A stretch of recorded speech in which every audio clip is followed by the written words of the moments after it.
currencies, rumors of tracking and tracing and chipping of humanity. You know, a lot of people are focused on that, and I was thinking, is that the distraction? Because while you're focused on the central bank digital currencies, you're not going to see the bolides and space debris pounding our planet in 2025 at the beginning in probably April. So imagine if that is the distraction of all distractions. Because if you look at it in a controlling sense, you can only bring humanity so far under control. And then what? I think we've been through this a couple of times. So yeah, then the natural cataclysms come in and they start over, but you need to distract everybody. And as I traveled to New York City this last week, I realized that 90% of people will not make it at all. We can go into that in a little bit why I think that. So that leaves 10% that they need to still distract. Well, those who are awake are looking at central bank digital currencies. They're looking at facial IDs. They're looking at, you know, chips in the hand and chips in the forehead and this types of, you know, all-encompassing cameras and, you know, freedom of what you can say or not and social credit scoring. And I get it. But that occupies the other 10% of the people that are awake. What happens when plasma starts glowing in the skies like it has, or we get grapefruit and bowling ball size hail come, and the catastrophic ozone depletion event is onsetting right now, and the crops and the rice shortages and the food pricing? The magnetic field will be here in the middle, toward the end of October of 2024, and then as soon as the sun swings out in front of the sun, we are going to get pelted. I mean, absolutely pummeled by space debris and incoming bolides. There'll be nothing in front of us except literally open space.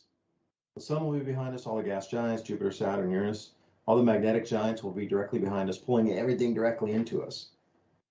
So I'm sitting here and I had this epiphany that the distraction is all of that for the awake. So Ransom, thanks for joining me tonight. I don't know if it's too outlandish to think something like that, but you know, the epiphanies and just the realization I had that most aren't going to survive this, and I'm not even going to bother anymore to try to wake people up, because what I'd seen in New York City after all of this thing and the most hardest lockdown on the planet, pretty much, or at least in the United States, was in New York City.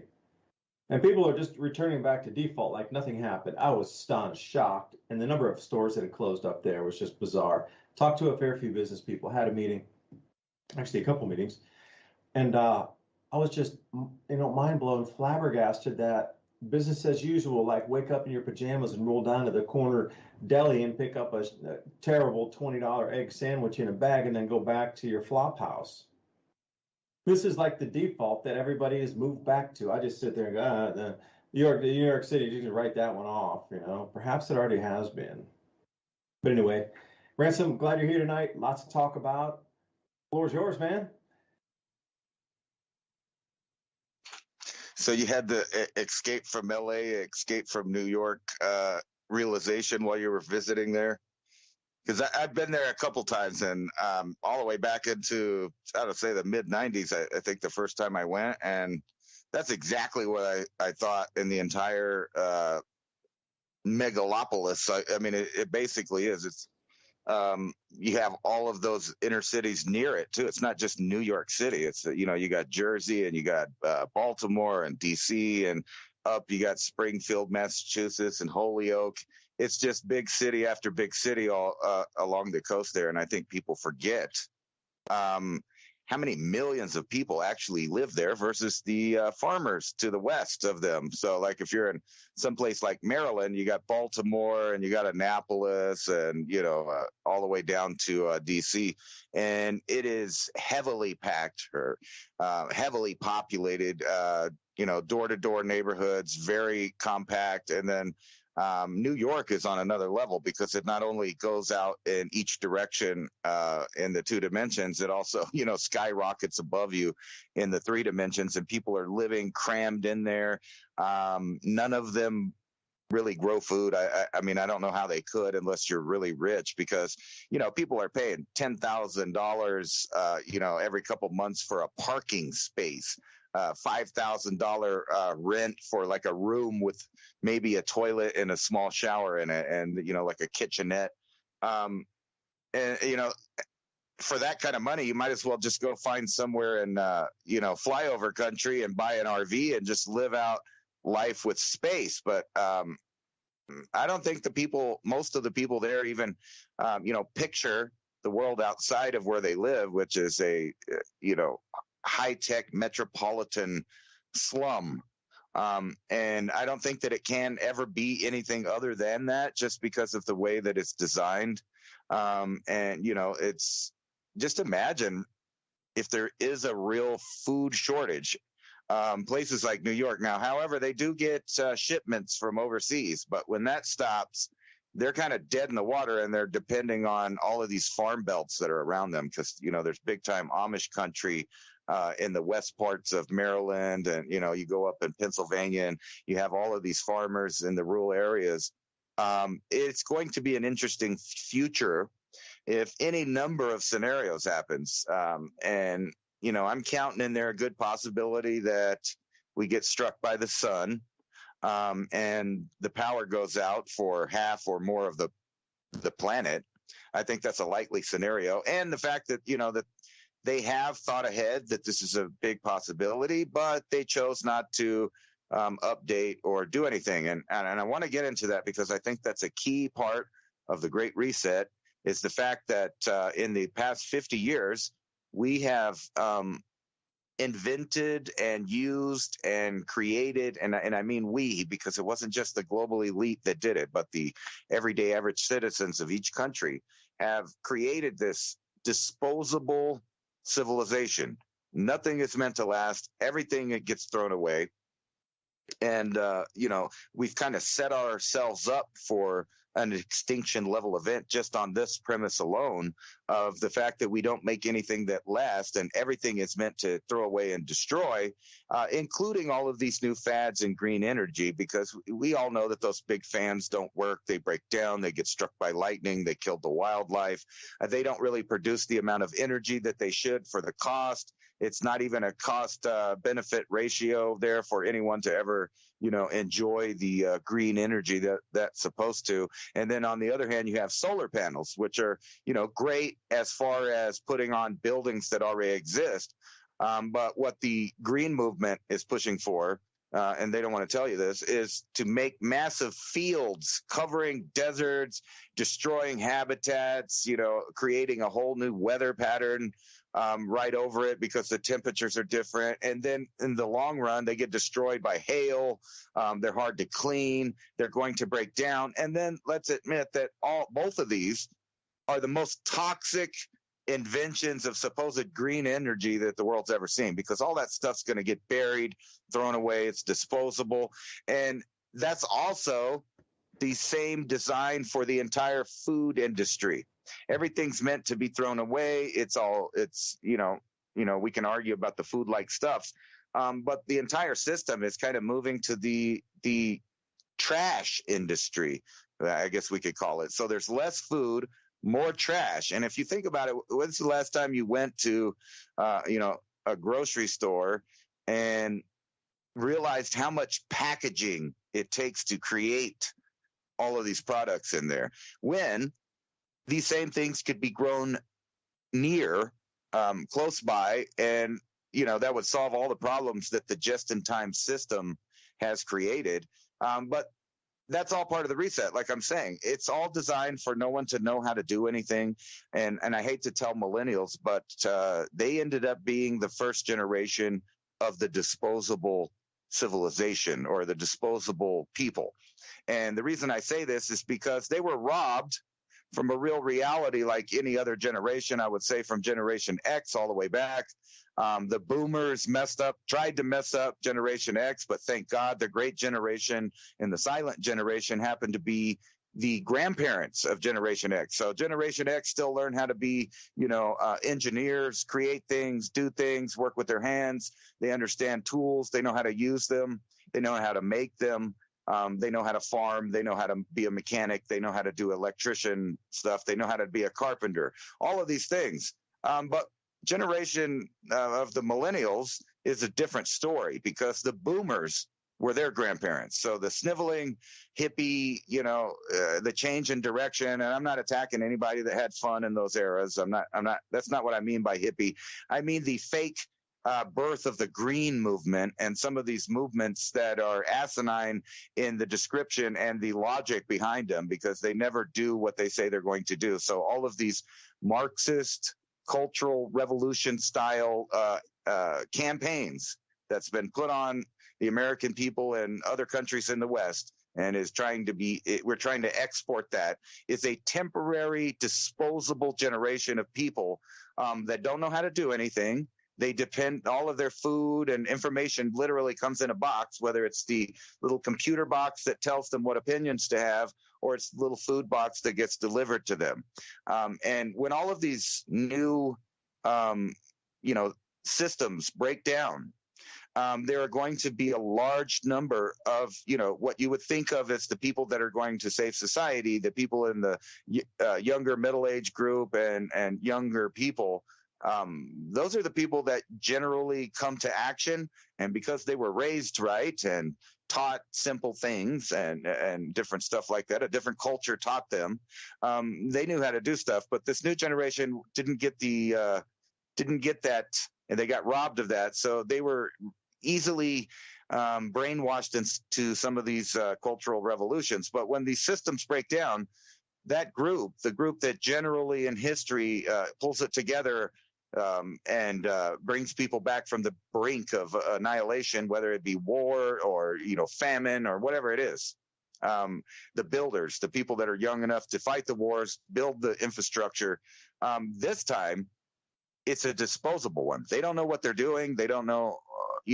I realized this week, because I'm making a new episode of my AI show, the Trip Zone, that the way to get around the censorship on the computer is think like a millennial. And a millennial, they have new definitions for words that we use, and they don't really know or have the same vocabulary as generations past. So if you use a pre-millennial vocabulary with the AI accepts these inputs and prompts because it hasn't been told to censor them by a group of people that has no idea about them, because they don't use them. They don't really do the things that those other generations did, like read books and, learn how to use a blueprint to make something. But those ideas are just gone. And if you remember, I think Generation X really was the last generation of kids that had magazines that you could like mail order little kits to do things, and you can build rockets or you could build engines. You could be a little scientist as a kid, and all you needed is a subscription to a magazine where that kid would read and have the freedom in his neighborhood to do these things. And you ever remember all the kids had lots of hobbies, not just one hobby, but 2 hobbies, 3 hobbies, 4 hobbies, and their one single working parent in their nuclear family was able to pay for a home that, by the way, probably had a garden out back and all of the other little projects that each family member had. Now, skip forward to now, and we have homeless living literally everywhere on the street, and a good portion of them are not homeless because we don't live in the best, most financial experiment that's ever, the best time in the world, basically, to be alive with the most opportunity. It's not because of that. It's because they wanted to be homeless, a lot of them. There's a portion that just ends up that way because of mental illness, et cetera, et cetera. But the rest of them have realized they can just get a check every month, a universal basic income, and they can sit on the sidewalks. They can not pay any utilities. They can squat on people's private property. They can poop on the sidewalk. They can do drugs all day, and they can get a phone. And, if they need to go to the doctor will see them to keep them alive so that they can keep on doing what they're doing. They don't need to buy property. They can just squat and build tent cities. And you see this in every major city now. And those people are also dependent on the delivery system of the disposable generation, which is now, because we're being disposed of. And they're using this generation to implement that, because they are the ignorant generation that doesn't know how to do anything. They know about gender studies. They know about these new philosophical ideas of Marxism, but they don't know how to run stuff. They're not going to go build the hydroelectric dam that your community needs to have electricity after an asteroid impact, a major volcanic event, an EMP, a nuclear war, you name it. We're screwed, because those are the young people, the disposable generation, I hate to say it, that it's being disposed of. So they're going to be the ones that it's their job to see what they can do with the earth. And I don't have high expectations for them. Yeah, nor I. You know, it was kind of a disillusionment to walk up into that place because I saw a sedated population. You know, weed's legal up there. Cool. I believe in that. Do whatever you want to do. But the way it's being used to target people to keep them sedated was what I noticed most. It wasn't about the freedom to be able to, you know, choose the medicine of your choice from plants and plant-based medicines. It was about just getting people high so they forget and they're complacent and they don't want change and they don't even survey the situation as long as they can get high all day long. It costs pennies. They were giving away samples out on the street. I was shocked, like, hey, man, smoke some of this. If you like it, we got the shop right here. Like, they actually had tables set out offering free fucking smoke right out in front of the places that the vendors, the little shops there. And that was, it was a selected, sedated crew around, you know. It was just, as I saw, I really felt sad that that's what it had come to now, is the sedation of population so they don't move and they don't take action. And to get them back into that, what do you call it, before COVID kind of, it's going to come back. I'll tell you a story. I knew a couple of restaurateurs up there. So, you know, I went to say hey.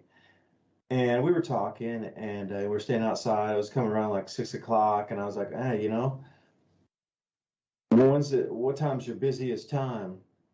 And he tells me, he goes, man, you know, before COVID, the cars would be lined up around the block just even to park to come into our restaurant. He's like, now look, there's not even a line out at the door tonight. Like, it got so reduced in the traffic of people coming in. He's like, you know, before, now it's just a barely run even cost on the amount of people coming in. They do hope that it'll come back, but it's going to be years, if not decades, before it comes back to anything normal again. It was just interesting to take a look at how many shops are out of business there. Small shops, mainly mom and pop shops, little grocery stores, you know, the little thrift shop chic, like B-52s style clothing, kind of, you know, thrift shop chic was that whole rage up there. Went down to Greenwich Village, hung out in Soho, did get up to Times Square. You know, mainly spent time in Manhattan because that's where I knew people. But it was just like literally a shell of its former self. Like, we went around Soho. Now there must have been 25-30% of the businesses just totally taped up, papered over windows. And you know, the corners are like some of the most valuable space because you got entrances on both sides of the streets. And I couldn't count. I lost count of how many of them were just papered over. They weren't boarded up like it was in COVID, because I talked to some, and they're like, yeah, well, during COVID, they actually put like sheet or OSB, like some kind of sheeting over the windows so nobody could even go in to go to work. Well, now everything's out of business, so what they do is they have this like brown paper that they put inside the windows to, you know, so you can't really look in. But some of them you could, and it was this realization that hit me. I felt really kind of sick to my stomach on what's happening with humanity up there. That not of their own choice, but it's being forced on them, and just the amount of business that was gone. So where did those people go to? And you know, I've been in New York before, and I do remember ambulances, but this time it was like ambulance after ambulance after ambulance. There were so many ambulance calls, all going to residential buildings. And I'm still wondering if they were pulling people out of there that had died from the vax, because it was just nonstop crews. Like, usually when we get an ambulance call, you know, you might have a police officer rolling with them or a fire truck, but they were just running amok like the most ambulances I've ever seen. It was like they were little ant carts running around everywhere, pulling people out of their buildings after they died and whatever. And I was just thinking, this is now just a body cleanup operation. They just use the sirens and things. And the whole thing was kind of really surreal. I sat there, just like, I cannot believe it. Because, like you mentioned, as soon as you go outside of those areas to the west, it's all farms. We flew from Tennessee up there, and it was farm, farm, farm, farm. We went over Virginia, farm, farm, farm, farm, and then we came up through New Jersey. But, even west out there, it was all farms. So, the habitation is so tightly squeezed. And I remember Ransom, you had referenced, I think it was in Brazil where they were giving everybody lottery to get these new houses. And you're like, oh, cool, sounds like spacious neighborhoods. But they were squeezed little ghettos on top of each other with millions and millions of acres of forest free. But they squeezed everybody into these tiny homes inside a ghetto somewhere in the edges of a Brazilian rainforest, which was deforested by McDonald's for their cows to give you cheap slop burgers. I sat there and I was thinking, everything is piled up over on the population centers. If there were some kind of wave event, which we've heard, and we saw off of Japan, wink, wink, that would take out, 40 million people easily up and down that coast there. If they didn't have enough warning and they couldn't get out of the way of a large generated tsunami, whatever way it's generated. I was thinking, everything is just so completely compacted over there. And the minute you leave that, it's completely open space again. So this whole misnomer about, there's not enough space on the planet, you need to squeeze in, they're lying to you. Just, I'll personally say, from my own opinion, they're lying to you. There was so much available space, even from Tennessee through Virginia, up through, like say, Pennsylvania, over to, even, I wouldn't even say upstate New York, but anywhere going up that direction. As soon as you get outside the habitation centers, it is just massive amounts of open land as far as you can see. Like I'm on an airplane looking at things that I understand there's Shenandoah National Park, and there's a few other national parks around, and there's Great Smoky Mountains, but people still live in there. And there was massive amounts of, you got little hamlets and people living on their farms and things, but people complaining. And I look here at these windmill things, and I did see a few of the windmills. Now, for me, we have hawks out on our place, and they try to attack our chickens and sometimes come down for a turkey or two because they're, they like fresh meat. I myself am not able to shoot a hawk, although I will go to prison for 3 years for shooting a hawk on my own property that's trying to go after my own wildlife or my own birds here. Not allowed. Can't touch the hawks. Can't do it. And the eagles. Yet these windmills are able to chop thousands of bald eagles into little bits and leave them lying on the ground, and nigh a word is said. The amount of eagle deaths and hawk deaths from those massive blades, that's why there's a reduction in population. They might, an animal population, specifically birds, now they might squawk all day long like it's human caused, it's human this. Well, it is indirectly. It's corporate caused by erecting 300-foot tall 200-foot tall windmills up there in known migratory patterns for prey birds. And you go whacking off and chopping eagles to smithereens and wiping out the breeding stock. Of course, they're going to be, they're more rare now than they were in the 1970s. The only place the eagles still exist is places where there are not windmills. I think it was 20 years in prison if you were caught hunting and actually had harvested a bald eagle and you were in possession of it. There was like a mandatory prison sentence for that. Hands down, plus your house was confiscated, car, everything. They took everything, throw you in prison, and whenever you get out, because you took an eagle. Well, these corporations are not held anywhere remotely close to the same. Because if you're getting hundreds of eagle strikes on your blades out there in single facilities and they're not shut down, that's a huge problem. And this whole thing about the marketing blitz and the whole thing about New York too was it was just the most massive marketing buzz fest overload of buy two, buy one, this is on sale, go to this, take two, take a trip, buy this, do it again. but at the same time squawking about the Green New Deal, about, oh, you're using too many resources, but they're still spending hundreds of billions of dollars per year on advertising to get you to buy the trinkets of junk. So you can't have both.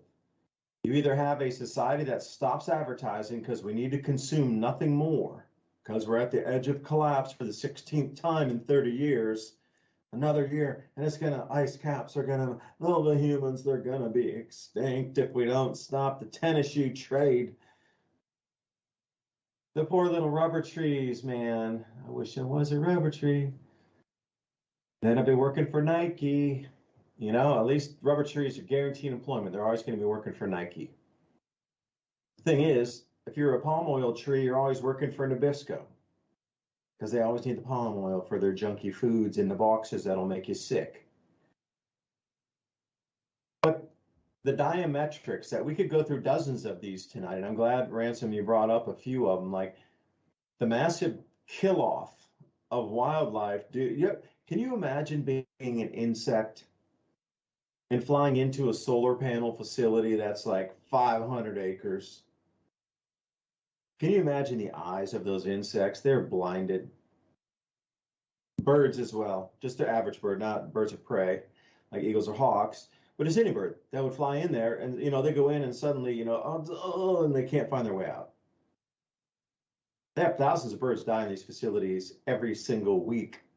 Like, they become dead zones around these areas. If nobody knows, I encourage you to do the research on animal and bird deaths, insect anomalies, declines of bee populations near solar farms or solar panel PV farms. It's just so blinding inside these areas. I mean, the workers in there have to wear specialized eye protection and goggles and shade when they go in there, because they can't even get in there to repair without humans being blinded to the point of never seeing again, without the proper eye protection. Now, what chance does a bird have who doesn't even know that you shouldn't look at the light? For insects. But no, we got to put this garbage all over the planet. And I just, I'm perplexed, buy two, but we need to save the planet. Well, okay, maybe I'll buy two if it lasts more than 5 seconds after I get it. You pull a pair of shoes, and the first time you do, the shoelace breaks. Like, what kind of quality is that? I don't know, Ransom. I'm sure we can think of a few more, man. What else is on the list, do you think?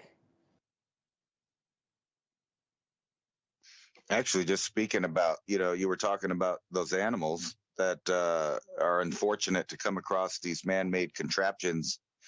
There's just so many bad things about them. I mean, for one, in order to keep deluding ourselves into this dream into the future, there has to be a kinetic war with China. Otherwise, we're going to have to start invading countries to get these rare earth elements, because we don't have them, and we don't have them in production. So either we start strip mining all over the world, or we go to war and make some kind of agreement with China where we continue the trade that we have going on. In the back, in the backup of this, a lot of people also forget, I've been studying a lot about these wind farms. That's just the daytime stuff we talked about. At nighttime, the bats are getting hit by it, and, on and on and on. And if you know that if you get rid of these raptors and different birds, they control the pest populations. They control the rodents. They control the snakes. They control the large amounts of insects. So, if you were picturing having a farm-friendly green future with all the new technologies, I'm sorry to tell you, they're incompatible. Not only are they pollutants themselves, but they just kill everything around them. I mean, because they're not supposed to be there. They're not, ergonomically fitting into the environment at all. There is no feng shui with a giant fan in your environment. And not to mention just the, practicality of observing the beauty of nature is interrupted by these monstrosities, just on that alone. But if you really think about how bad it can get when you start messing with, because think about this, the only humans that have ever successfully just kind of coexisted with the earth realized that instead of really changing the earth in these dramatic ways, Instead, we work with the rhythms, and those cultures seem to fit into their environment perfectly, and have civilizations that may have lasted a long time. Otherwise, we wouldn't be here, obviously. But we don't do that anymore. Everything we do is anti-nature, and the same thing is true about the green movement. It's kind of backwards than that. The things that they push for have been co-opted because they won't look into actually the ideas that they're pushing and realize that the global elite, the same people that, they're complaining about in the oil and blah, blah, blah, it's the same people. They have figured out a way to totally control everything and make people pay for breathing because that's what it is. This is all about an imaginary boogeyman of carbon dioxide that, by the way, none of these machines or programs help with. They end up making more. So if that was the problem, obviously these things are not the answer. But think about how man now fits into its environment by changing it so dramatically that several species will die off, causing a vacuum for other species. And a lot of time those are not beneficial species. So in order to just have a farm forest area that is functioning in a healthy way, you kind of need all of these animals in their different niches to just be there. So the only way that we're ever going to go into the future and coexist in a green way that these guys are imagining is that you actually live with nature. And that doesn't mean that you can't use technology in it. You use technology to help nature when possible, just like the ideas of permaculture. Find out what nature's doing and help it. And then you get these monstrosities like the things that are killing the bats, which means there's going to be more bugs, which eats more crops. And then you have the raptor birds, the owls at night, and then you got the raptor birds in the daytime, and they're not eating as many little varmints that they used to eat, increasing the population. And the same thing has happened with the wolves. All of these, every time that man changes or removes a species, we mess up the whole thing, and it has to come to a new balance. And that new balance isn't necessarily positive, for the conditions of living as a man on the earth, or as a human being, excuse me. And it seems like, they know that. That's why they've created this disposable reset right here. And they don't care what happens in the wake. They don't care how many people die. They don't care how long they pollute the earth. All that matters to them is that they control what there is. And I guess they figure it's a good enough cost, benefit that they are going to benefit by getting rid of everybody that lives out in these beautiful nature areas, because we've seen their plans and Agenda 2030 and et cetera, and on and on. In order to get there to the place that they want to be, which is this feudalist transhuman nightmare where the regular population is stuck in, super cities, which means that they'll be at the same, ignorance as some of the people that live in the city in the era right now. So this new era that they want to build is where everybody's cram packed in there. They control who has children. They control who does what. You're tracked totally all the time. Every product that you buy, every place that you go, every person that you talk to, literally with technology that can read your mind. And they want to become one with the machinery has to be one with the people. And then outside of that, you get these rich guys, rich families, these elites' children, and or the new wealth of new corporations. And they're all living out there in their super tech armored redoubts in the middle of nature because they've, litigated and legislated everyone off of the king's land. And then we go back to the Sheriff of Nottingham idea, where if you get caught killing a deer or something like that to eat it, not the way that they do it, where they destroy entire ecozones, but just going out and living as a natural living man in the wild and eating a deer or a rabbit or whatever else you come up with, because times are like that. If you don't want to live in the super city, you'll be arrested, you'll be killed, you'll be rounded up and imprisoned. And all of these things have been being practiced right in front of us. And, I was watching an interesting speech at the UN where they were talking about their research into recent events, i.e., what happened to the world in the last couple of years. And these plans and scenarios that they had all the way back into the 1960s. And here we are at the time. And that was just like one of the first steps in pulling the plug on today's civilization. Next will be the money, the food, and then, your peaceful life on Earth as far as living here without worrying about governments fighting each other for resources and control over who gets those resources. And then let's get to, the topic of tonight. With all of that going on the ground, the end of civilization really is more at risk from some random object just popping the surface of the Earth, or a succession of volcanoes, maybe because the Earth is charged in a certain way that goes off. And right now, down in Mexico, Popo's popping its top. And once again, millions of people are at risk to having a scenario kind of like Vesuvius and Pompeii, where their whole civilization there gets covered in ash. And that is the biggest city in the world, ironically, right now. And they have a bunch of troops right now ready to evacuate. There's ash on Puebla, the city that's right next to it, which is part of the greater metropolis of Mexico City.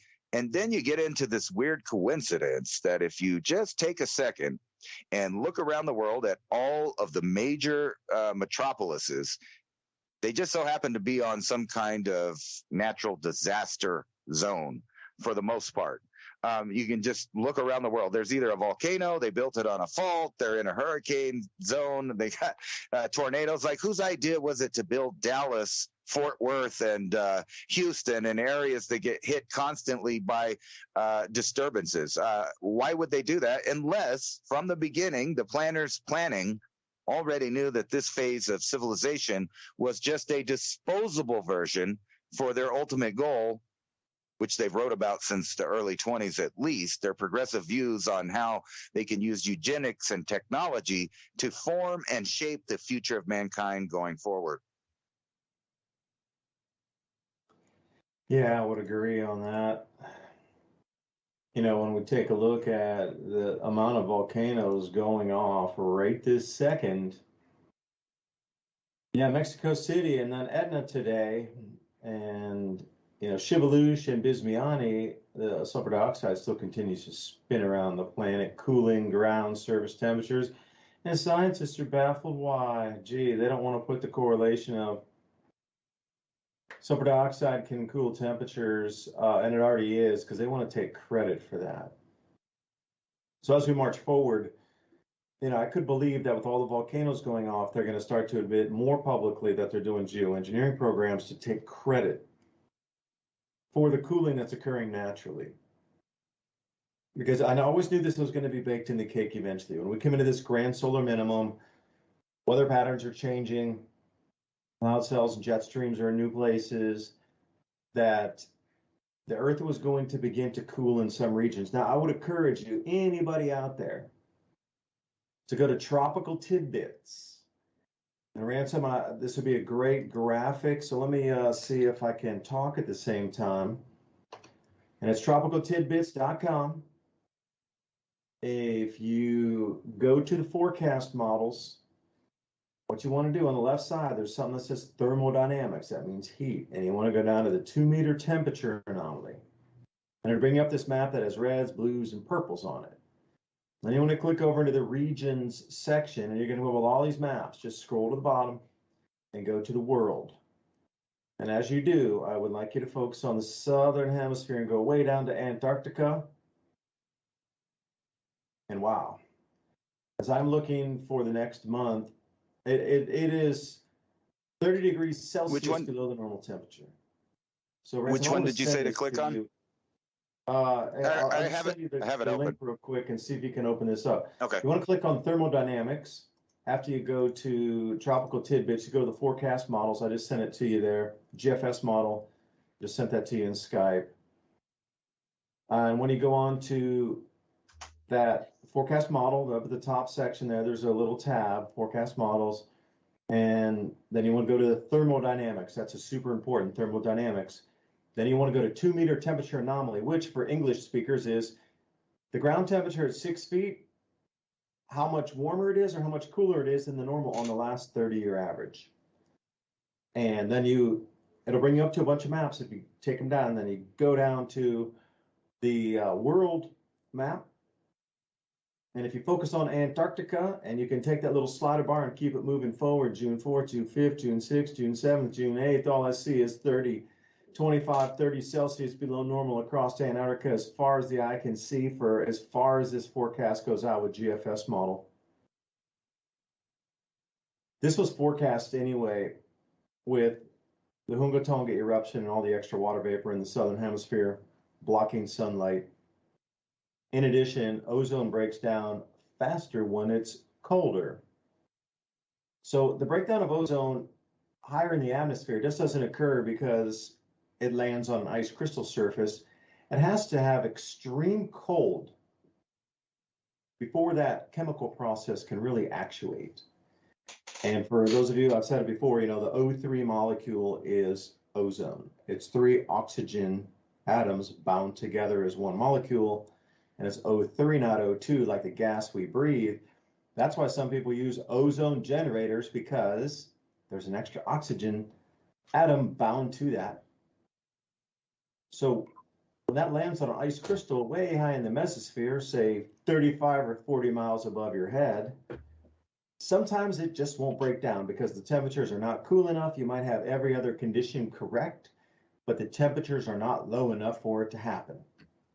But what I'm looking down here in the whole southern portion of our globe is, I've never seen this before. It's pegged off the chart of cold at 30 Celsius below normal across a huge swath of Antarctica. I mean, like 75% of the continent is 20 to 30 Celsius below the averages. And this is way early. It's not even winter yet. I can't even imagine what the temperatures will be. They're just barely coming into fall down there, just like we're barely coming out of spring and into summer. Remember, the southern hemisphere is the opposite. So we're just coming into, the end of spring here, finally getting into the very beginning cusp of what some might consider summer at the end of spring. Well, they're just coming into the fall, like the very beginning of fall, I think somewhere like in the middle of September, or for us here in the northern hemisphere, the temperatures are starting to cool down in the evenings. By the time we get to middle of September, you notice that, it's pretty much, you're entering a different season. Like these types of temperatures should not be seen for months and months and months from now. They're having middle of the winter temperatures right now in the early part of the fall. So what this tells me is two things: that there's absolute effects from volcanic eruptions happening down over Antarctica. The water coming out of the atmosphere is drenching Australia and parts of the equator more than others. And the ice crystal clouds are going to break down. And, as I was listening to you there talk a bit, I just wanted to go on to my, I had to use Bing for not Bing, but what's that one in the Microsoft with the little circle there? If I open a link in a different tab, Bing, yeah, it takes me over to this different search engine, which I unfortunately had saved my ozone data, my ozone map data from NASA in there. And MSN was kind enough to leave me a bunch of articles. And here was one of them. I kid you not. Scientists are getting kind of anxious about a pothole in space. And what is it talking about? Suddenly there is a opening over the southern ozone hole that's unexpected, and they can't really believe why it's happening, and they're perplexed. Did I not say many a show that they're going to be perplexed as to how this ozone hole is?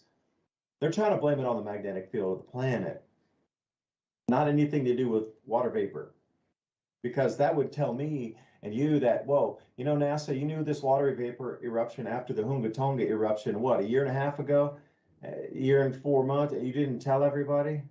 You kept it a secret, and now you're trying to blame the magnetic field for the breakdown in ozone? Oh, I get it. And then here's another one that came off that same feed. The Earth is spinning too quickly. The clocks can't keep up. The speed of the Earth's rotation has sped up, and the length of an astronomical day is now off. Like, what? How is that? Like, all these things are starting to happen, but they're trying to explain them away. And here's another electromagnetic one for anybody out there. Here's a new one. Why does Jupiter change its stripes? Scientists say they may finally have an answer. You know why? Because the stripes on Jupiter are changing again, because the electromagnetism across the solar system is now going into another different phase. So you can't tell me that the stripes on Jupiter are now shifting and changing again. At the same time, there's a magnetic anomaly on the planet here that they're trying to blame for the breakdown in the ozone and the ozone column not being there. And it's all happening in conjunction. And the Earth's spinning faster because the astronomical day is off now. All three of these things have just happened in this last, say, 2 to 3 weeks. Kind of quirky how, it's suddenly coming out. But something inbound this way comes. So, Ransom, I'm not on the live feed here for Rumble. I've been looking for these news stories. Did you find the Southern Hemisphere temperature maps? I sent you the link.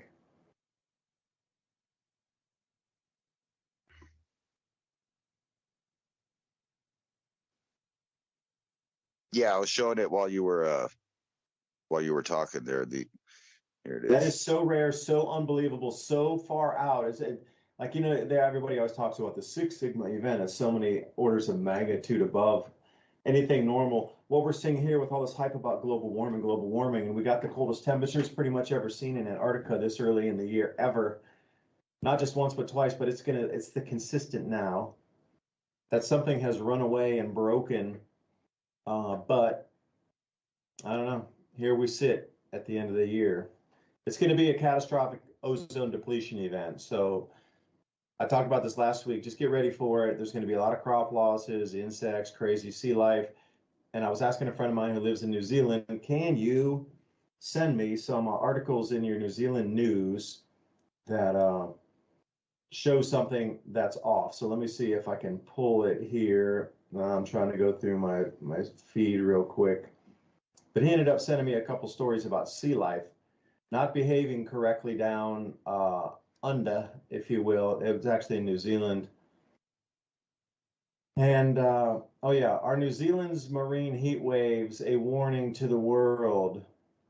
So what they're trying to say is that winter's already arriving in New Zealand. This is another headline he sent me last week. Winter arrives early in New Zealand. They got record snow, unbelievable amounts of snow in New Zealand already.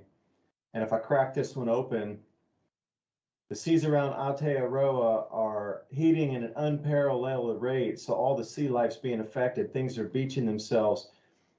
Fish strandings. They're trying to say that all these fish strandings happening across New Zealand are because of warm waters from global warming. When I was asking my friend down there, William, I was like, hey, can you find me all these kind of articles that are talking about strange sea life behavior, because that would be one of the things if the UVB gets stronger and the magnetic field starts to tweak a bit, is sea life's going to be really affected. And lo and behold, there's just story after story of fish strandings, whale strandings, dolphin strandings, just things behaving strangely, fish jumping out of the water and beaching themselves, just kind of weird things, So anyway, sorry to cut you off there, but that was kind of the end of my rant.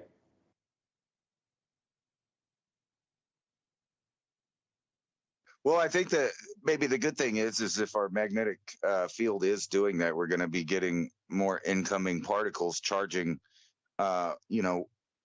the magnetic field closer to the Earth, which I believe that's directly connected to the amount of lightning strikes that happens. I'm no scientist, but the more lightning strikes happen, then you start getting a buildup of ozone. And it makes me wonder if those two phenomenon are connected, where, when this happens, where the magnetic field starts to collapse, or you might get holes in the ozone, does the Earth kind of necessarily start repairing itself with increased lightning strikes around the world?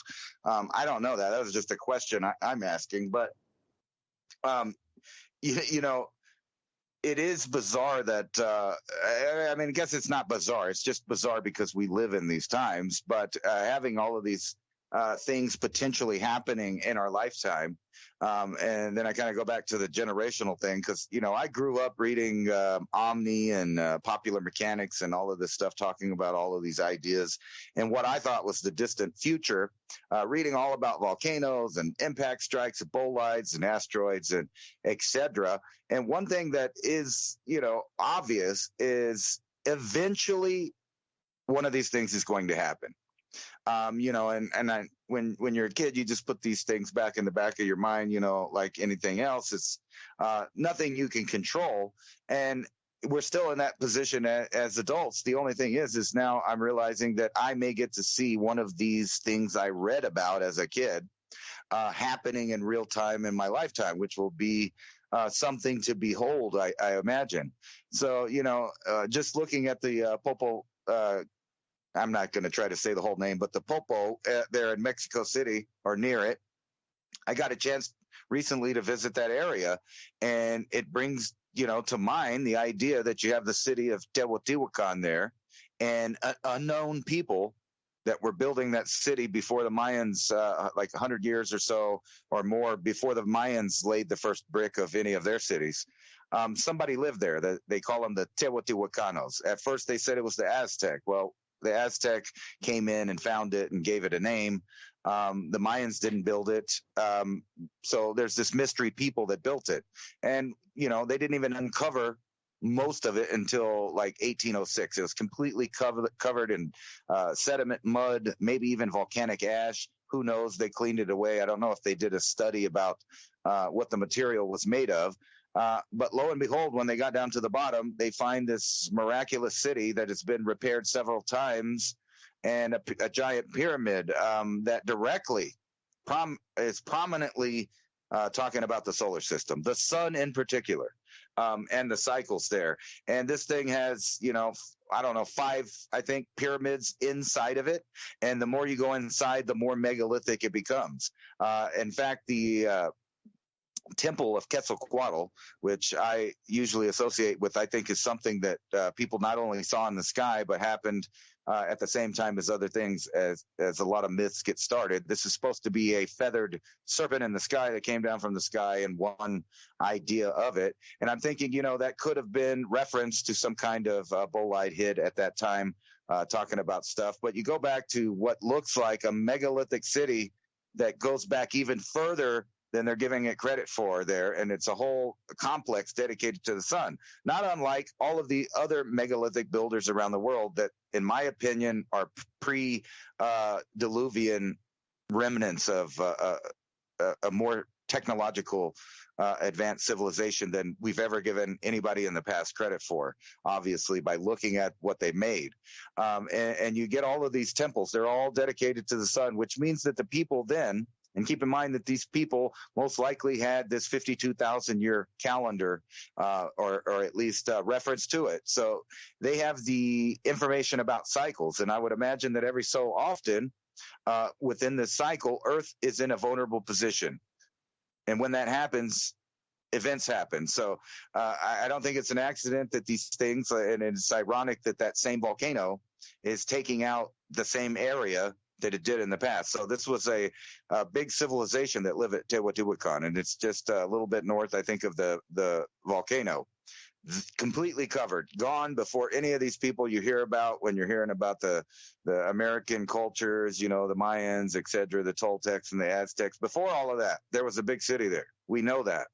It was dedicated something to do with the sun and what was going on. Why they built it right next to a volcano kind of makes you wonder, because, a lot of ancient cultures also did the same thing. They would not, we know one reason is because of farms, because it puts out material that allows people to grow in great conditions after, it's some semi-stable. But now we have the biggest city in the world there in the shadow of this volcano, and it's rumbling. I'm not saying it's going to do it, but if it did, could you imagine the worldwide turmoil? This would be something like has happened in the past, and we know it's happened in the past. Like, I bring up 536 AD because we know that there was probably one in El Salvador that popped its top, one in Mexico that popped its top, so all over the world. And we act like this might not happen now, but we're right at the verge of the same thing happening. Answer your question why all the infrastructure is not being repaired. It won't be salvageable. We'll talk about this when we come back. Second hour of the Ice Age Conversation. David DuByne right here with Ransom Godwin. We'll be back after the break. Please come back and join us. We'll talk deep about ancient history.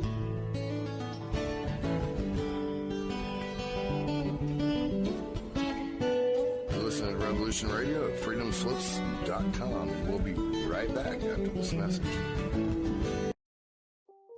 I've never realized a time that was more necessary to make sure you have a backup of food than there is right now. We see all of the food markets going expensive, every item. And some of these items that they offer in these kits are approximately $1.50 to $2 a meal or serving, which is quite a bit cheaper than anything that you're buying now.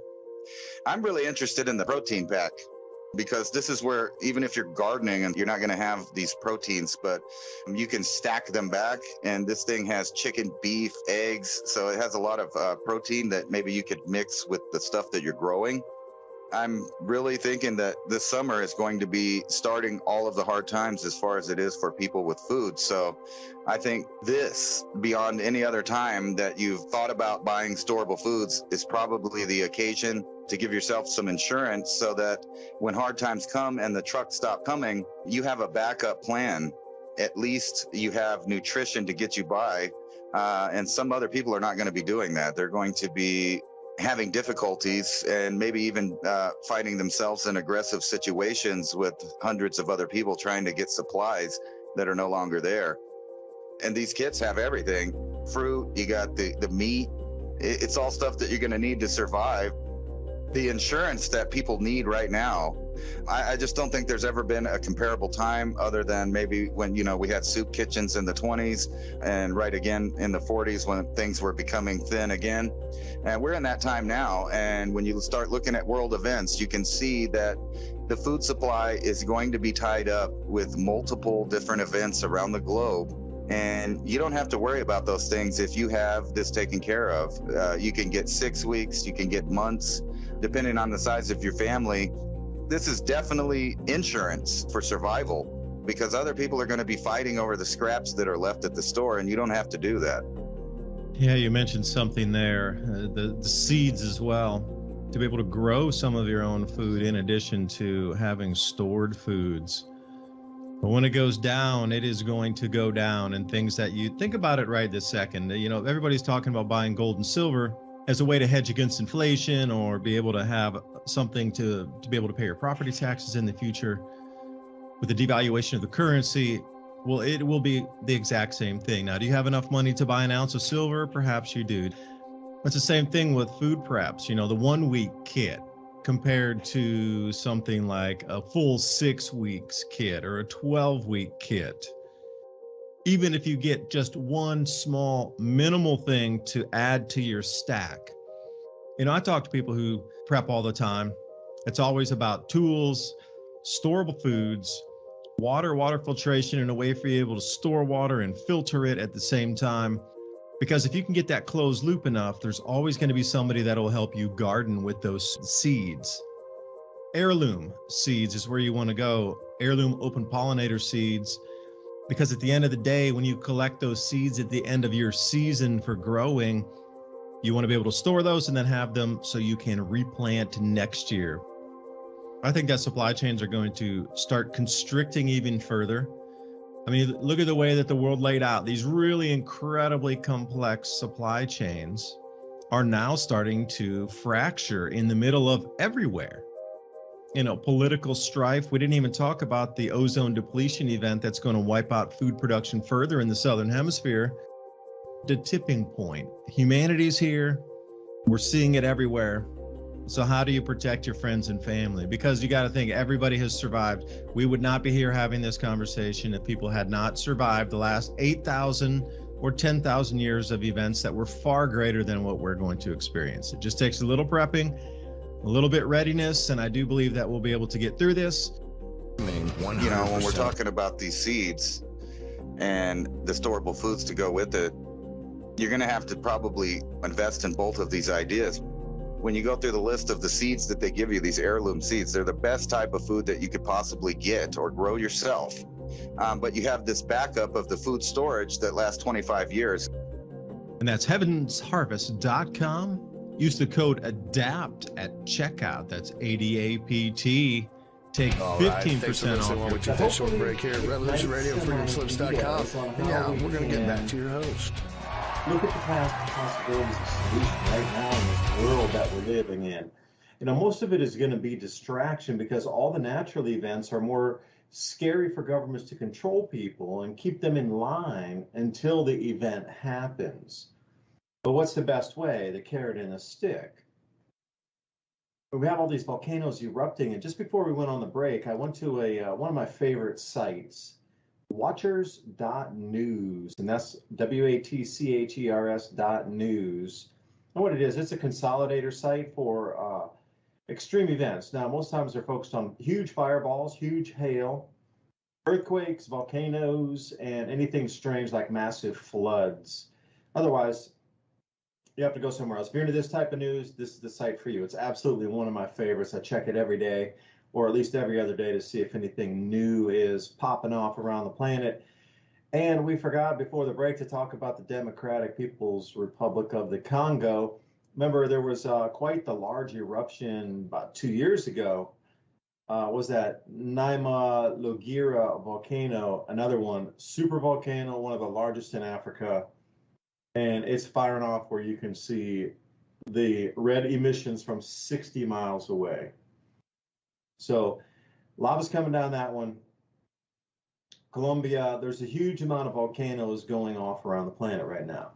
Again, we come into what I call these earthquake and volcanic windows, and it's going to get more intense until it just stays at an amplified stage, which I believe would be as we come around the sun this final time into 2024, when the second magnetic field really starts to get intense. As the four gas giants line up into their square, October of 2024, here's really how I feel this moves along. And Revolution Radio, thank you for letting us talk about this tonight. As hard as I've tried over all these years, my YouTube channel really took off when I first started talking about these. And because I kept talking against global warming and pointing out the hypocrisy and everything, my channel really hasn't grown. Even though I've switched over to a lot of talking about economy, on how this dovetails into the economy, economic effects of the food pricing and different things along with the food economy and the climate, but they still didn't let me off the naughty list. I wish somebody would buy YouTube and then release it like Elon did, and then I bet my channel will start flying again. And I should get the back pay also for YouTube revenue that you stole for 6 years while you pushed this channel back and throttled the information flow. But we can talk here on Revolution Radio, thank you, and Rumble, yay.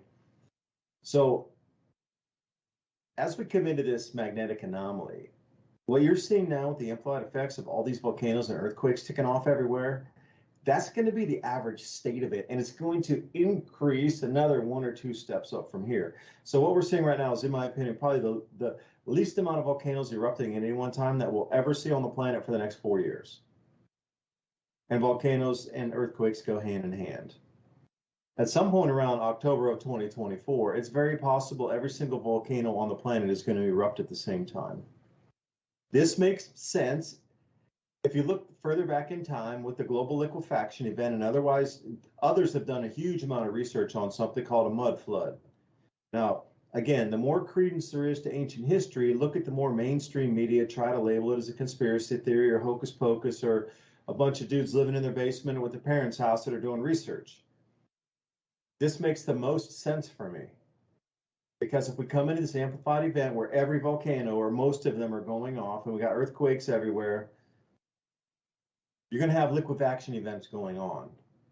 And this would explain why at least a quarter, 25% of the entire world was buried in mud between 10 and 30 feet deep across a good 25% of the entire Earth's surface.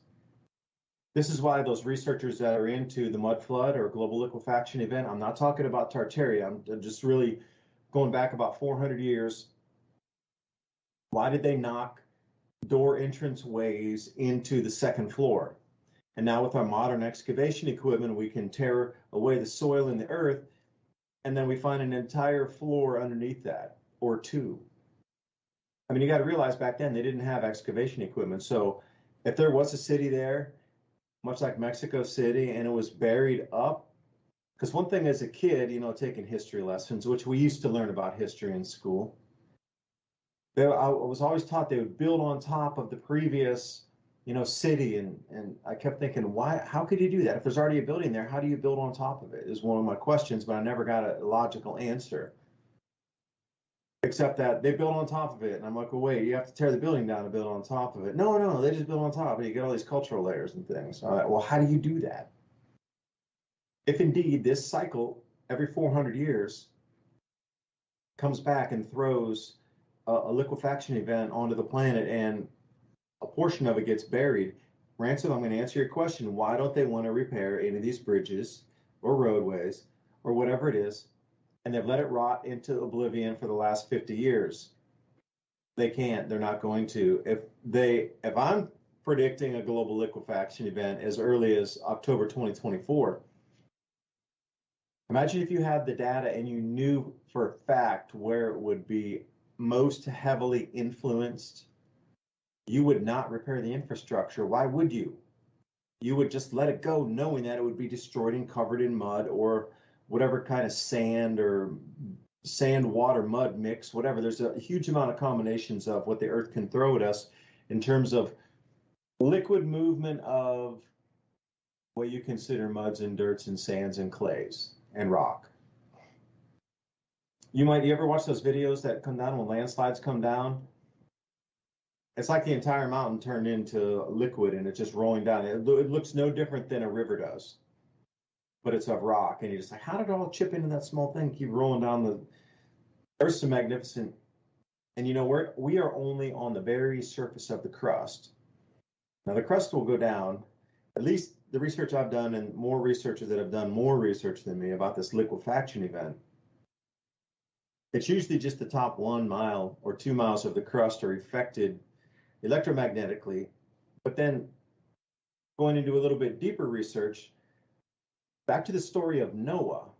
The story of Noah is the water exploded out from the ground from beneath and came out of the crust as well as from the firmament down. But lo and behold, there's 3 times more water in the crust of our planet than there is for every ocean, every river, every lake on the planet's surface. There's 3x more under the planet. So that makes total sense now. If we get into some sort of electromagnetic activity, all these volcanoes are going off. Obviously, some of those are going to tap into that water and start throwing things out of the cone. Because Easter Island's a perfect example. If you look at Easter Island, higher up where the statues were, they're buried up to the neck. The further you get toward the coast, they're more buried up to the belly. Easter Island's like the most perfect example of a mud flood that can ever be given in textbook perfection of where the emanation is buries deeper than further afield, which makes sense why some buildings were buried 3 floors deep and other buildings were buried 1 floor deep. But irregardless, they had to knock in a new entrance and create a door in the 2nd floor window. So common around the planet, it's more common than it's not common. See, that's the unusual thing about it. But of course, when you start to point these things out and you map it out with a timeline, and it makes much more sense as cyclic nature, and I'll bring you back to the beginning of the program.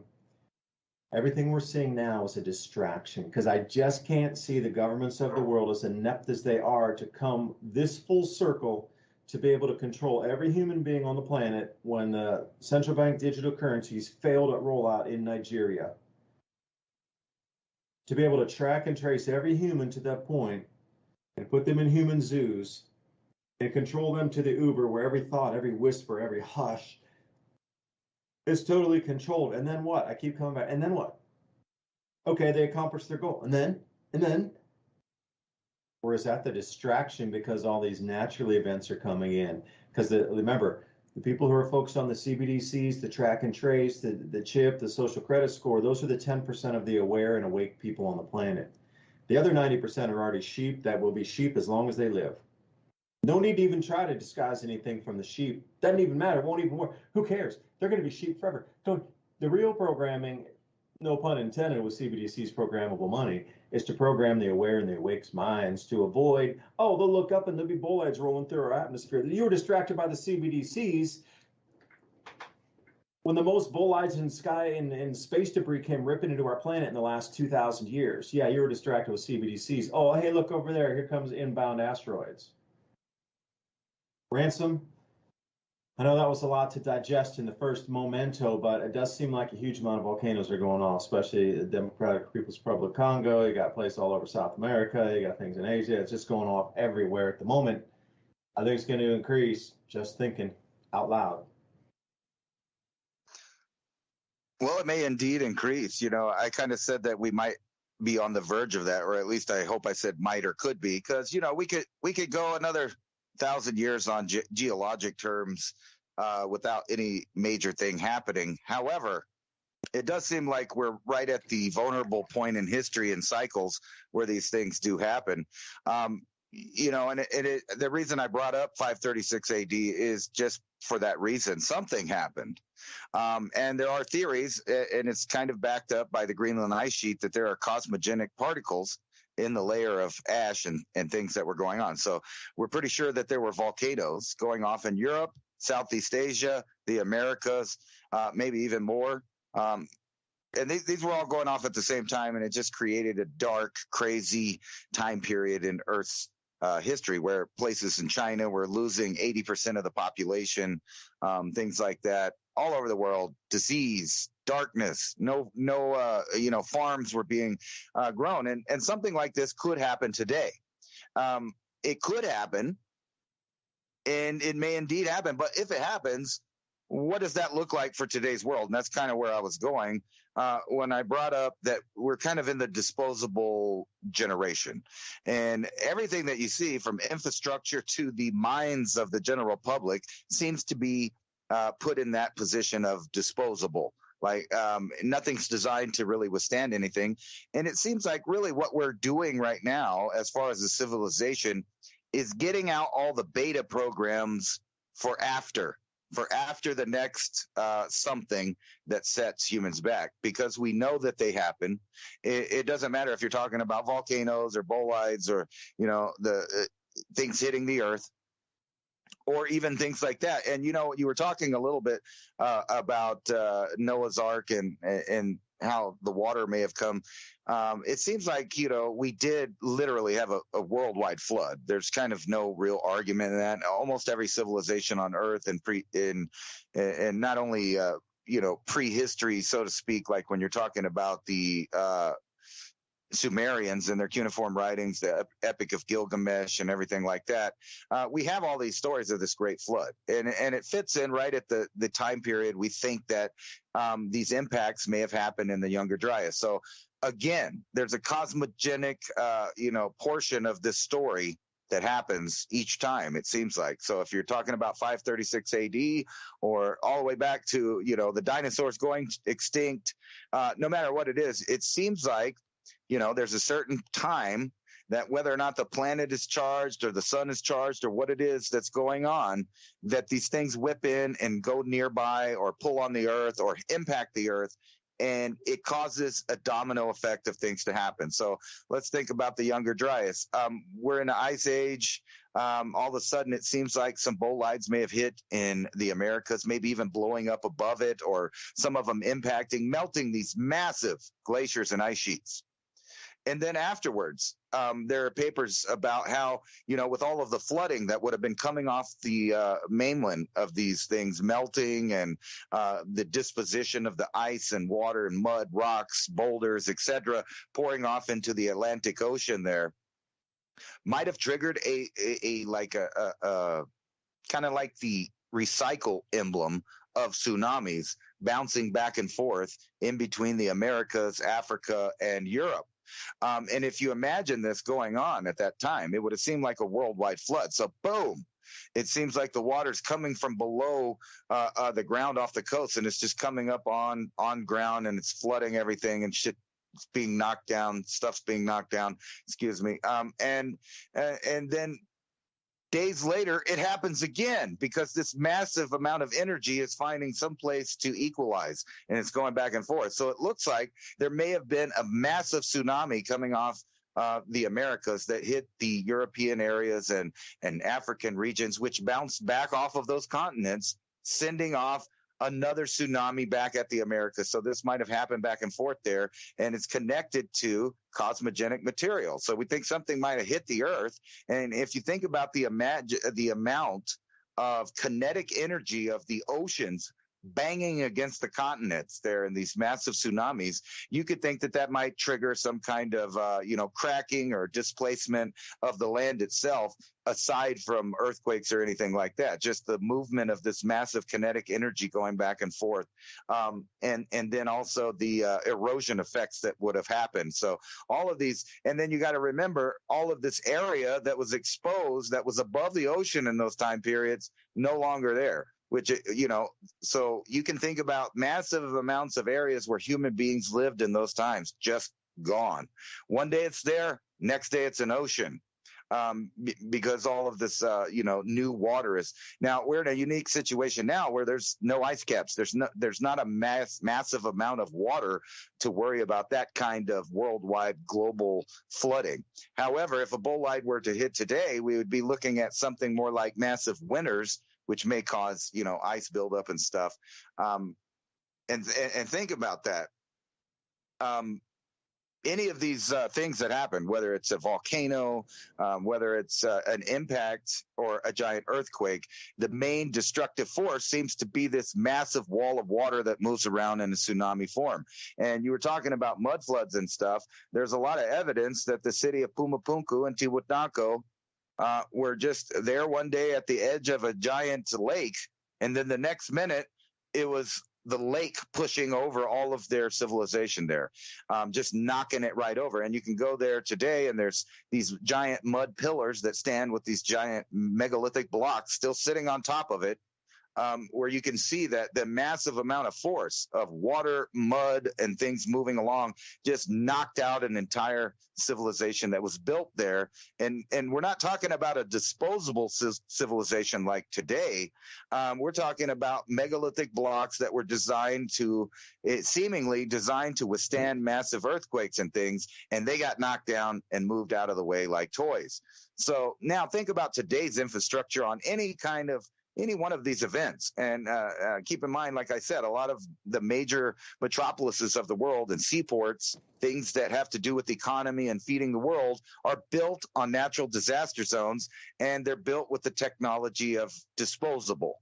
So, when you look at our highway systems and you look at our electrical grid, it's all disposable because they don't get paid to make things that last. They get paid to make new things, repair things, replace things. And that's always been the way that kind of civilization has been heading since technology.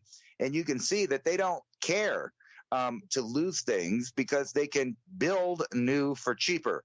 And it's the same reason that the green people get mad when they really look into the recycling world and realize that to recycle some things would destroy the earth more than it would be just to, make new ones. So they make new ones. And the cost is completely different. So that's why you can get a bottle of water somewhere, because it's cheaper to bring you a bottle of water from somewhere else in the other part of the country or the other part of the world, than it is to set up infrastructure for you to just have water where you're at no cost to you. You think about the irony of that, and we're going into the future with this idea of carbon dioxide destroying the planet and all of these ideas to make you pay for that in some way, form, or fashion, which is basically a tax on breathing. It's a tax on existing. And that's what they're trying to do. That'll be part of the new reset that comes about. And yes, I don't think that they care at any infrastructure around the world. Think about the continuity of government. They've already taken care of their self. So whenever you think about this just-in-time system that they've built that can be destroyed at a moment's notice by any kind of, either war or natural phenomenon, that it's cheaper for them to just wait, let all of the, people die, let everything be destroyed, pop out, rebuild. It's cheaper. It's the perfect great reset. And that's exactly what they're doing right now, is they're playing out all of their little scenarios on the public of 8 billion people now, of their beta programs of mind control, depopulation, and et cetera. And that's the time we're living in. But sooner or later, the beta programs are going to come to a conclusion, and the great reset has to happen. And in order to do that, just like any computer system or any system, you have to shut it down completely before you reboot it, restart it, or reset it. That brings up an interesting set of thoughts there, doesn't it? If you look at construction techniques, based on where we sit in the Ice Age cycle, it would be nothing more than setting up a quick something made from wood and plywood just to have like somewhere just almost instantaneously that you could put up that you know would be disassembled and moved or just left there, burned, destroyed, whatever, as you moved on for something more permanent, like a way station. All right, we need to set something up for 2 weeks here. Let's just, put up 4 walls and put a latrine there or something. It's the same way, because you have to think, if we were coming into the Ice Age cycle in the beginning of it, you would start to build things like, Pumapunku or Baalbek or anywhere where these megalithic blocks weighing thousands of tons, because you would want it to last as the bedrock of literally the civilization for 50,000 years, because you have that much longer to go through the cycle. So think about a constructor. If you knew you were going to run the next new 100,000 year cycle and you're going to get into the depths of the Ice Age, okay, climate stabilizes. All right, great. We got 70,000 years of stable climate. Let's build something out of stone that will last 70,000 years. Those 2,000-ton blocks are still as the day they were carved, and that was several thousand years prior. But, what would they look like 70,000 years after being carved? Yeah, they'd have some wear and tear and some erosion on it, depending on how many times the different monsoons patterns had shifted, every 4,000 years. Talk about the water erosion on the Sphinx. Yeah, a huge amount of different displacement. The African mega lakes is a big one, 6,000 years ago. A huge amount of northern Africa was underwater, freshwater, like Great Lakes in America, in the border of Canada up there. Vast systems, just like the St. Lawrence Seaway, all the way from the Atlantic Ocean all the way into Central Africa, was one just giant series of mega lakes controlled by the Ghana Kingdom. And you start to think about, okay, the gold trade was there, the salt trade was there, there's a huge amount, you got massive amounts of animals, you got huge forests covering the show up there. And then you got, of course, water erosion on the Sphinx. So to say that the pyramids were built 4,000 years ago or some garbage like this, when you got the water erosion on the Sphinx, and the only last time that could have been the earliest, would have been, somewhere between 6,000 and 15,000 years ago, give or take, because it was starting to dry out at around the 6,000 year period. So you have to go further back, somewhere around 12,000 years, before you get into a lot of rainfall that changed the climate, So you start to look at these vast shifts. That would have done that 7 times. So if you were let's say you're off planet MC, you come down here, you're on the planet. All right, we have the technology to melt stone and morph it and mold it. But at the same time, while that process, it's weightless. So it doesn't matter the size, because there's no weight with it. Now, it's just how big can the mold be made? Because with the electrogravitics or anti-gravity technologies, in the same time of the pouring and molding process, if the block weighs 2,000 pounds, big whoop, we'll make 1,000 of them, and we'll build our own temples to ourselves, the gods, because they knew it would last 70,000 years.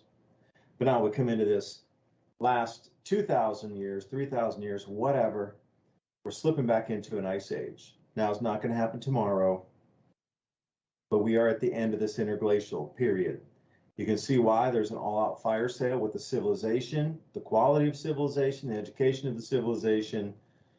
Everything that we're seeing currently unfold is at the end of an interglacial. Now, this reset in itself is control of the masses, transference of wealth. And I will say one thing, I'm a fan of art. So when I was in New York City, I took a day off to go look at the Ancient History Museum. And there was also at a private residence that was from the German embassy. They also had Austrian and German art in the 2nd and 3rd floor of this private residence. I kid you not, both places were closed because they were, quote unquote, remodeling the buildings and replacing the collections. And when I say replace the collection, the entire buildings were stripped. Everything was gone. So for me, the Met was pretty close. That's a Metropolitan Museum of Art. Now that's right across, like two side streets away, and you get into these smaller museums, which I really believe is where the real information is kept. That over there, that's for the masses. The Met, that's for the masses. The real people doing research and looking for that are at the private collections of residences or at the very small museums that, you can only find, not even in guidebooks, but you have to actually go on the internet and look through like clubs that are involved with ancient history, and then they'll tell you where these museums are. And then I went up to the Met, and they told me one part, this wing was closed, this one part was closed, and I said, why is it closed? It's like in the middle of a wing. Oh, well, they're remodeling and they're starting to replace. And we went into some other areas up in the artistic areas, up in the Van Gogh collection area. I kid you not, it was closed. Why was it closed? They were replacing the art. You know what's happening? They're removing all of it out of New York City right now. That is the only conclusion I could think of, is the real artifacts are being moved out of New York City right now. I mean, with all the business closures and everything else, okay. But it just didn't make sense why all the remodeling was. The same excuses were given for every single place. Oh, it's remodeling, they're replacing the art. We'll be open in October again, is what I was told. The dates, everything's gone now.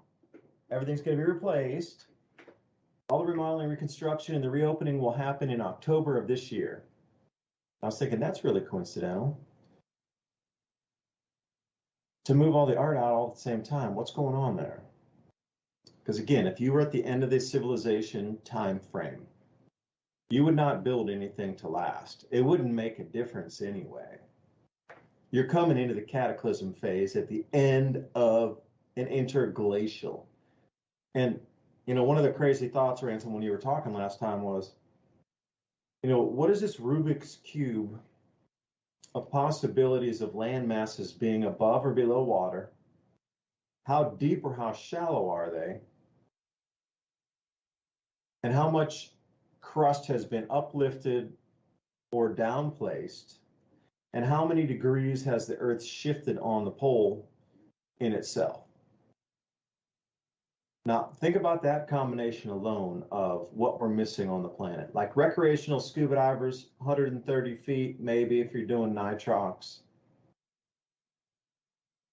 But by most accounts, all the ancient cities are at 400 feet. Like there's no recreational divers down there. And I don't know many people that are pulling side scanning radar or sonar behind their boats on the weekends, water skiing. Most of them, our ancient history is buried at that depth. Now, if you go over into places, say Micronesia, you're going to find some things that are at 120 feet. But those are completely encrusted in corals. I mean, Yonaguni, that's a little bit different one because the currents are so strong there that nothing has a chance to really latch on like corals in calmer waters. We got to think about all these island chains like in the Philippines and down off of Indonesia and different areas that have really calm water. Anything that would have been there as part of an ancient remnant over 6,000 years, that's a coral reef now. You would have to blast through it or actually do some kind of penetrating radar to actually find the outlines of the prior buildings / temples. It would be completely encrusted in coral, some 50, 100 feet thick by that point. So things rising above the oceans and things sinking beneath the oceans. And then you got to twist the planet on how many degrees of tilt would it occur. How much mud had flowed down from the mountains and buried things that were coastal or in estuaries that are now, sunken even further. What kind of land masses that were near lakes, such as think about how many cities along our Great Lakes here in the United States and Canada. If that were to shift and those lakes subsided further, those whole areas would be mud flats. How much of the buildings are there still around that we just can't get to or we don't know they're there because geology has covered it up? And that's what these rulers are counting on. The scrubbing of a prior civilization because they know the cycles of Earth cataclysm. But he also hit the really very most important point about cost-benefit analysis. Like let's go back to Roman era for a second here. and you understood that there was only 2,000 years left in this cycle before we exited and we headed into a new glacial cycle. 2,000 years is a long time. So you're going to build some things to last. They're not going to be built in the megalithic way, but they'll be built with pretty good quality to survive through 1,000 years, because the rulers, they're going to want to keep their opulence, and they're always going to want to have nice quarters for living.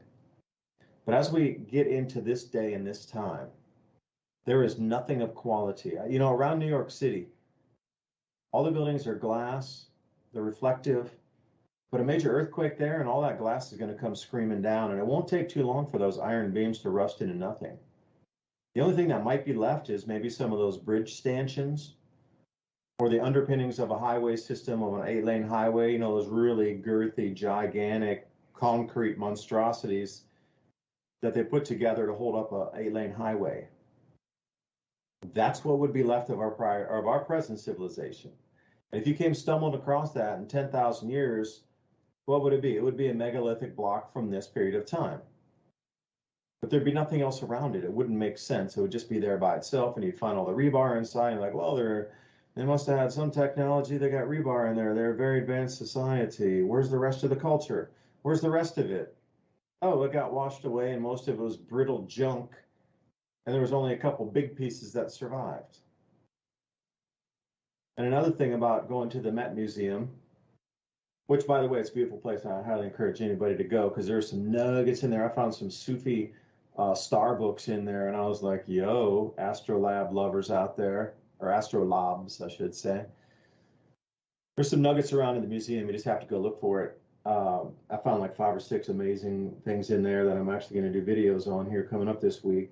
Blew my mind, like just right on the, it's in the front, but you got to look for it. They're like usually high up or somewhere tucked back in a corner, but it's in the room, so you just need to look for it. One thing that, you know, was stark realization for me was how much stuff there is from the past. Like really how much of it is. You know, they make us believe that you might find a scrap of this and whoa, that's the only thing left, and the Egyptians and this and that and the Hittites and this and the Mycenaeans and this and the Chaldeans, which they never talk about. I wonder why. Oh yeah, speaking of underwater civilizations off the Black Sea, or inside the Black Sea, I should say, Bulgaria, right around 40 feet of water, you're going to find the Chaldean culture 6,000 years prior. They got cities after cities after cities about 40 feet deep. You're not allowed to dive on that as a recreational diver, by the way. That's off limits. I wonder why. But there's so much stuff, and the Met Museum really blew my mind open. I mean, really, how many pieces of stuff are there from the past? Like, I went to a bunch of Chinese museums when I was traveling over there too, out to Xi'an. And if you go outside Xi'an, and that's where, you know, terracotta warriors and all that stuff is, it's outside Xi'an also. But when you get to the oldest capital out there, it's called Yuanyang, and then that's where all the Chinese pyramids are. There's hundreds and hundreds of Chinese flat top pyramids, just like Mayan flat top pyramids. But there's like hundreds of thousands of bits of things that they dug out of all these areas. I mean, there's really so much of the ancient history that's still being found. So it's not like it just disappeared. It is everywhere, literally everywhere. There's hundreds of millions of pieces of history around through the museums across our planets here. The perception they feed you that, oh, this thing is so valuable, and it's just a piece of terracotta broken little thing, and they go, oh, this is it from 6,000 years ago. But you know, they have 50,000 other pieces in the boxes in the basement that are just mind-blowing, artistic, and metallurgy that you'll never be able to see. They want the perception. The one thing I noticed about the perception of the museum was, as soon as you walk in, it's the Egyptians. History starts with the Egyptians. That's what they wanted you to know. That's what they wanted you to feel, think as you walked through the rest of it. The timeline was super specific and laid out there. Egyptians start first. Don't ask any questions about further back than the Egyptians. There's nothing. And as you move through, we're just very lucky that we even scraped and stole some of this stuff out of the temples there, and it's right here in the Met for you to see. But I've been to a lot of museums around the world, and they're all the same. The bigger they are, like in Austria, I went to Vienna. I went to this most mind-blowing, I forget which museum it was a few years back. I mean, the amount of stuff in there just blew the Met, I mean, out of it. The Met was like, you know, a good first grade science experiment presentation, you know, put some stuff on a table, looks pretty cool. The ones in Austria were like the real deal. So just my recollection of going from China and Xi'an and around these places, the museums there were absolutely just so full of ancient history from China. Like everywhere you go around the world, there is so much of our ancient history around, but the perception is there's none of it left. And it's so rare to find it. It's so costly, and everything's $1 million object. And it's really not like that. It's plentiful. They're giving you a false illusion of history of there's nothing left, but it's the complete opposite. There's so much there that paints such a clear picture. But, you know, if we're at the end of the Ice Age or the end of the interglacial, they're not going to save it. They're going to let it burn to the ground, and they're going to extract the wealth. And it would not surprise me if somehow all the gold gets pulled into a single repository again. Like I'm talking the entire planet's gold supply goes into one place. That would not surprise me at all in any way, shape, or form. But Ransom, I know I've been rambling a little about ancient history, man. I just had all these thoughts in my head from the museums and all the closures and the removal of art out of New York City and all this kind of stuff. Interesting times we're in. Yeah, no doubt. You know, and while you were doing that, I was thinking more about this idea of our disposable civilization that we have. You know, kind of a great example of that is 9/11. You know, I've rambled about that before, but we have that new sophisticated technological new skyscraper there where the old ones used to sit. And that in itself is an example of exactly what I mean by a disposable civilization. So if you live in any of those cities and someone comes along and buys the building, instead of renovating it, they usually just destroy it. Now, compare that, you know, what I brought up on Pumapunku, which, by the way, is one of the best examples of a world lost with ancient technology, because there are keystone cuts there, which insinuate that they did have metallurgy beyond the Copper Age.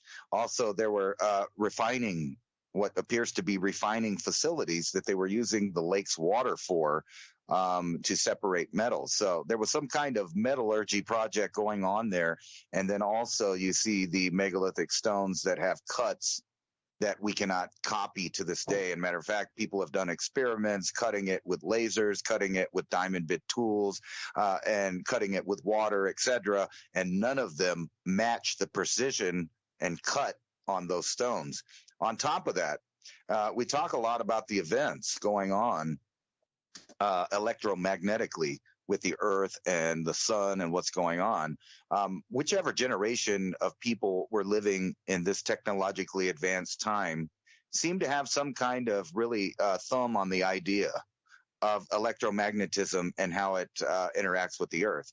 Because every megalithic site that I know of, just about, I think all of them, uses a heavily quartzite type of stone, usually the hardest kind, but they all are candidates for the best types of piezoelectric stone to build buildings with for whatever reason. They're all magnetically charged. So there was something going on there. So not only did they know how to form and mold rocks or cut rocks beyond anything that we can do now, lift rocks, move rocks, but they also had some kind of metallurgy going on. Now, whatever civilization that was, or whoever built that, and you can argue about, different people argue about who did what, when, regardless of that, something was going on at a worldwide thing that had higher technology, and it left its imprints, you know, you could say 12 to 8,000 years ago. It's still there. It's still there. The evidence of it is still there. That's why we get to look at it. Now, you compare today's cities, our best achievements, say like New York City, for example, it's basically a bunch of concrete and reinforcement bars. And you think that will still be there in 12,000 years? No, it won't be, obviously. Some technological civilization could come to one of our cities now after being destroyed or buried or whatever a couple thousand years from now, and they would only be able to know that we were even there if they pulled up and, checked the soil or whatever and tested it and found out that there were some complex molecules there that had to do with industry and invention. That would be the only reason we would even know that they were there, or that they would know we were here. So, and you were getting into some of these ideas about how often, places rise and fall. And an example of this, it's ironic because I was recently watching a documentary about this, so I looked it up here to show everybody. I think you say it Baia, or I don't really know how to say it. So let's just say Baia. I don't know how to say it. Baia. Basically, it was the Las Vegas, or the Sin City of the Roman Empire. And all of the rich elite used to go there, party, and hang out in the hot springs. It was the place to go. It was a resort town. More than 2,000 years ago, it was the Las Vegas of the Roman Empire, a resort town approximately 30 kilometers from Naples on Italy's Caldera, peppered west coast that catered to the whims of poets, generals, and everyone in between. The great orator Cicero composed speeches from his retreat there. So it's a very famous place. Now, what's interesting about this particular city is that the beginning of the Roman Empire, people were going there using it as a sin city, but at some time, some kind of geologic activity sank the city hundreds of feet below the ocean. Now, that's not weird by itself because we know a lot about sunken cities and things like that. What's weird about it is that, a couple hundred years later, it rose back up to the point that they started inhabiting it again and rebuilding on it. And today it's one of the best looking underwater cities that you can go look at. And the reason for that is because it's perfectly preserved. It came up, people rebuilt it, cleaned it up, started using it again, and then it went back down. And this is within our written history where you could see a city disappeared completely beneath the ocean, but then rose again and then was inhabited again. So that's a pretty trippy thing. And the whole reason that everybody went there was because of the geologic activity. So they had all the hot springs and the mineral baths and things like that. So the rich went there and hung out. So that's something within our history that just talks about one city in our past that actually rose, fell, and rose again and was re-inhabited. Unfortunately, the way that we build things now, that's not really a possibility. If you could imagine a modern city going under the water, say New York, which is, by the way, sinking about an inch a year or whatever because of the where they built it. You can imagine that if that went under the water, there would be barely anything left hundreds of years from now. I mean, the concrete would break down, the reinforcements would rust, the copper and all of the electrical stuff would corrode in the ocean. So you could just see how our civilization doesn't even seem to be built to last at all. Like they never planned it to. And if you think about like a contractor that goes out to, I don't know, so let's say an oil rigging area or a natural gas well or, any of these fracking places, when they set up a new thing, they bring out a bunch of trucks, they set up a bunch of temporary homes, buildings, offices for them to hang out in, use the electricity because it's a completely temporary, disposable, little tiny village. So that's like the whole idea. So when you look at what their plans are for resetting, you can tell what they're telling you is the plans, the blueprints for what happens after whatever's about to happen. And it seems like they are pretty convinced something is about to happen. And if it don't happen, they will make it happen. And they have all of these self-fulfilling prophecies that they could use as far as the Abrahamic religions to get everybody upset. And I'm sure you've seen that, different countries around the world are now beefing up their nuclear programs, sending up rockets, telling everybody, yay, we can do it too. And then, it seems like that's just what we have to do to complete the cycle. And the elites have it all planned out. And they have a number of people that they want to come out of the other side of it. So think about all of these other natural disasters in history that had nothing to do with man, that completely set back human civilization to the point where it was non-existent and took thousands of years to come back each time. So if you can imagine this time, they have a plan to bring it back within a couple hundred years instead with their technology, their bunkers, their continuity of government, etc. And all they're doing now is playing out the different scenarios so they can run through the loopholes in their system and find all the faults so that when they reset, the population on Earth probably will be about 500 million people, will have no choice but to live in the system that they create because they will be the only military technological powers on the Earth. Yeah, that reset's going to be a strange one. I mean, you got to look at it also as a cost-benefit analysis of trying to get 90% of the world's population of sheep through this event, or just let them die off. And, I was watching Canadian Prepper, and he had a special forces guy on in his last couple interviews, and he was explaining, there's a couple of types of people. It doesn't matter. And he was saying, what we're about to experience is already ongoing and has been ongoing for the last 30 years across the planet, like exactly what America and Canada are about to go through. They'd already been in it several times because it already has happened across the planet, from Africa to Afghanistan, that there's always going to be those who are ready, and most will not make it. It will be a survival of the fittest type of thing, not just brute force, but the smartest, the most adaptable, the most agile, the fastest, the most prepared, and then you come to the brute force. Those are the people who are going to make it anyway. So when I look at this number of 500 million, a lot of people go, well, they're going to take everybody and cut their heads off or do whatever, and they're going to remove the population and reduce the population to 500 million.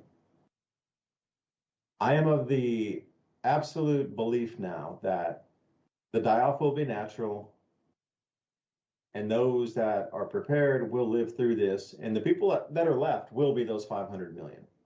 Of the same that was described by the Special Forces person today, describing what types of echelons of society would move through a breakdown situation and still stay and, continue life. To the 500 million are the way that the elite will thin the crowd without having to thin the crowd themselves. For them, it is the ultimate Hunger Game. Whoever lives through and prospers and comes out on the other side is one of those that they would have chosen anyway, but they had no way to choose, supposedly. So the 500 million that are left will be, nature's finest as we look through this time of cataclysm and social breakdown. Cost-benefit analysis, you would try to take zero through, and whoever squeaks through the crack, well, okay, we'll take care of them on the other side, but it's hard to decide who right now would live, who wouldn't make it, who would, who psychologically couldn't deal, who could. Just a lot of different parameters to think of. And at the same time, try to extract the wealth to bring it up to rebuild the society and restart an economy after all these things happen. Now, that's not pretty much, it's not at all the way I would do it. I would make sure, like a Noah's Ark again. Are we on a Noah's Ark scenario this time? And we're not being told that we're the 2x2 chosen going through. But those out in the rural countryside are pretty much going to live through this. There will be some pillaging from the locals until they're not causing trouble any longer. And things should smooth out after the initial bump of whatever it is. Congestion of resources. It'll finally balance itself. Now, after that point, another 10 or 20 years, and then it starts to reassemble itself. But the way I'm looking at it, we're going to head into this new ice age here, and there's no going back from that. By the way, this is the longest interglacial that we've ever had in the last 2 million years. Actually, some people say 5 million, but the records aren't so clean going back then. But a clear stated longest interglacial in the last 2 million years. 2,000 years longer than the average interglacial period of time. So to say that the planet's going to run away into a hothouse when the last 2 to 5 million years say completely opposite, we're going to drop off a cliff into cooling that takes us down into ice age temperatures. And we have run this course the longest of any that we know of so far. And the obliquity is also changing. And if you look at Theodore Landscheidt's work, and there's a few changes orbitally happening, it seems like this change is moving through not only the solar system, but, the spiral arm of the galaxy itself. And the obliquity is something to really take a look at on how far we, come in and out from the sun, our planet, and then the charge coming into our star. And there's all kind of variables that are changing also at this point. But whoever gets through this, they're not going to really bring anybody through except their own clan.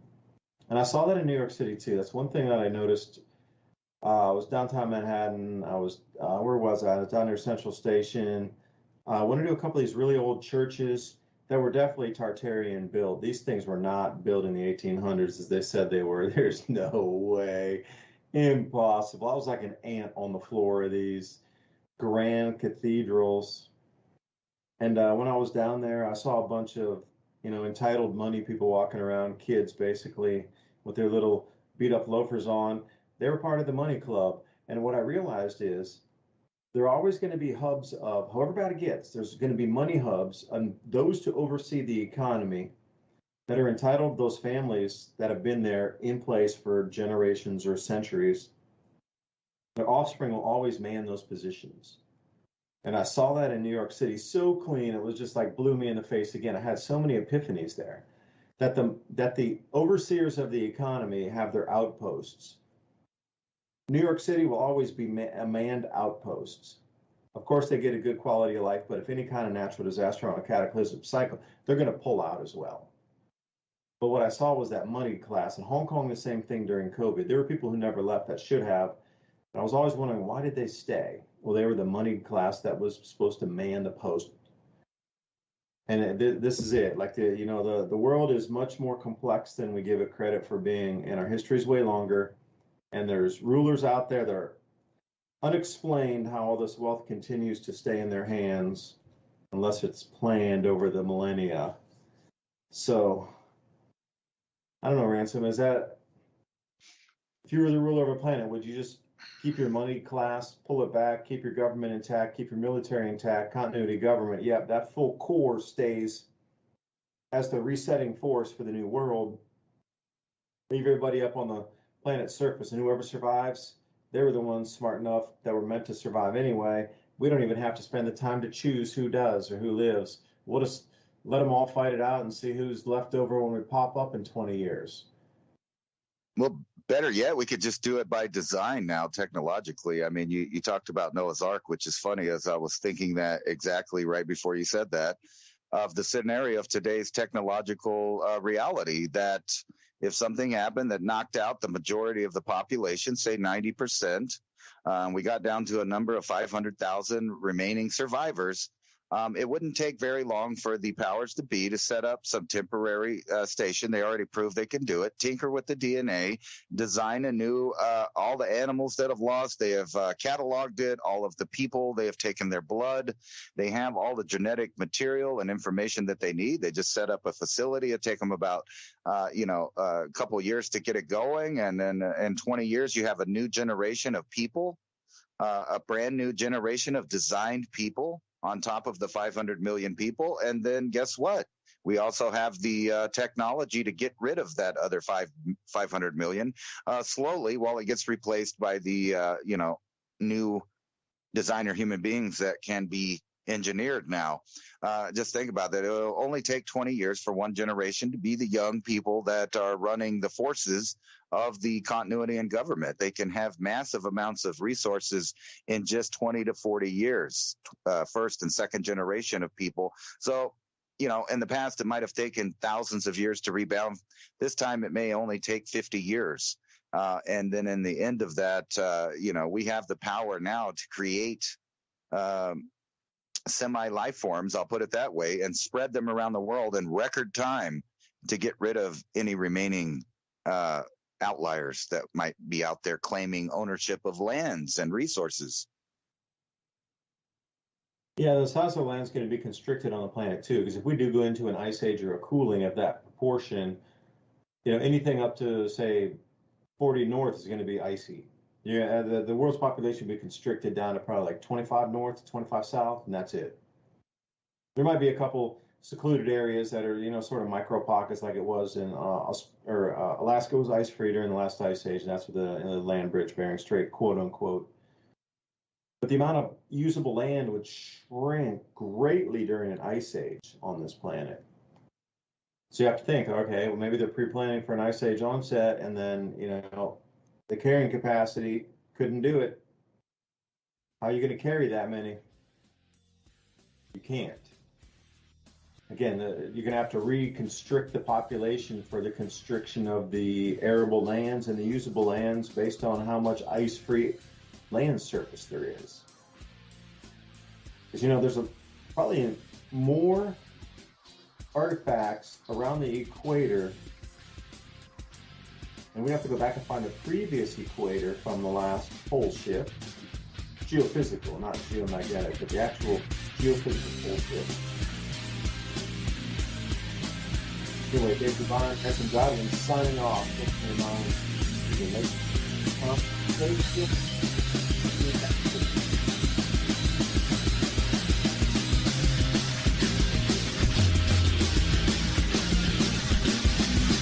Thank you for listening to